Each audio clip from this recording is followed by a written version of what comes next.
Bonjour, je suis le docteur Isabelle Pasquet, vétérinaire. Je suis accompagnée aujourd'hui de Donuts, un British Shorthair, et nous allons vous parler de la teigne chez le chat. Qu'est-ce que la teigne? La teigne est une maladie dermatologique qui est liée à la présence d'un champignon. C'est donc une mycose, elle est extrêmement contagieuse. Elle affecte particulièrement les chatons et également les chats de race persan et les chats à poils longs. Nous retiendrons donc que la teigne est un champignon parasite du poil qui va donc tuer le poil et le faire tomber. Deux agents sont responsables de la teigne classiquement chez le chat, Microsporum canis et Trichophyton mentagrophytes. Quels sont les signes d'une teigne chez votre chat? Classiquement, la teigne entraîne des lésions circulaires sur la peau de votre chat, un petit peu partout, mais particulièrement sur la face, au niveau des oreilles et après, généralement sur le ventre ou sur les flancs. Donc ça entraîne des lésions qui sont circulaires, on appelle ça des lésions numulaires ou à l'emporte-pièce.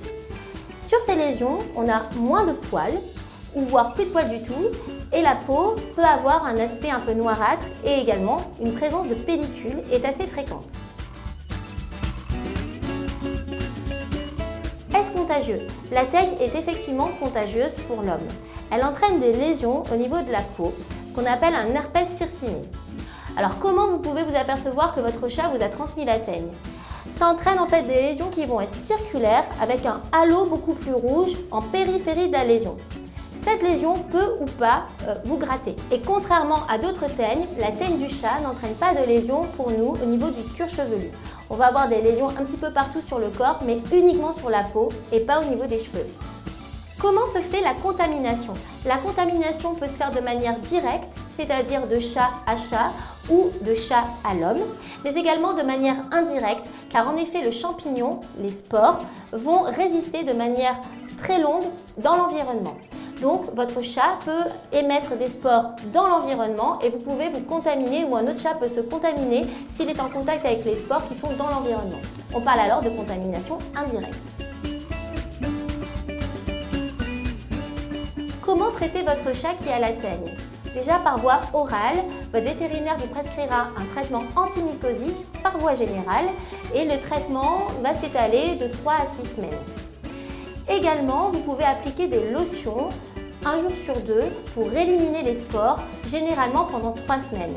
C'est un traitement qui est fastidieux mais souvent nécessaire. Pour les chats à poils longs, il est recommandé de tondre votre animal pour éliminer le maximum de spores.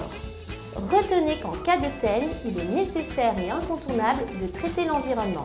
En effet, la teigne, le champignon, est extrêmement résistant dans l'environnement. Il peut parfois survivre pendant 18 mois dans le milieu extérieur. Il est donc nécessaire de traiter les surfaces sur lesquelles votre chat a pu s'allonger. Également, ne pas hésiter à jeter les tissus qui auront pu être en contact avec votre animal quand c'est possible. D'appliquer sur les surfaces de l'eau de javel diluée à 10%. Également, votre vétérinaire pourra vous prescrire des bougies qu'on laisse brûler dans l'espace à traiter et qui seront très efficaces pour éliminer le reste des spores. Dans tous les cas, retenez que lorsque votre chat a la teigne, il faut absolument éviter les contacts avec des personnes fragilisées ou des personnes immunodéprimées, comme par exemple personnes fragiles, les enfants en bas âge ou des personnes seniors ou également des gens malades qui prennent des traitements au long cours. Faites aussi très attention aux récidives.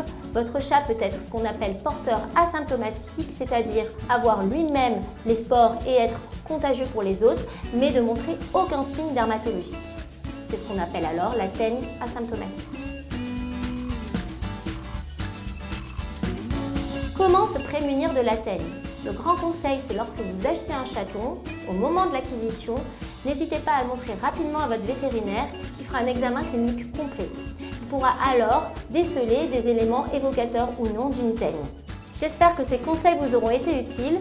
En cas de questions, n'hésitez pas à contacter votre vétérinaire traitant et retrouvez-nous sur la chaîne Doctissimo. À bientôt!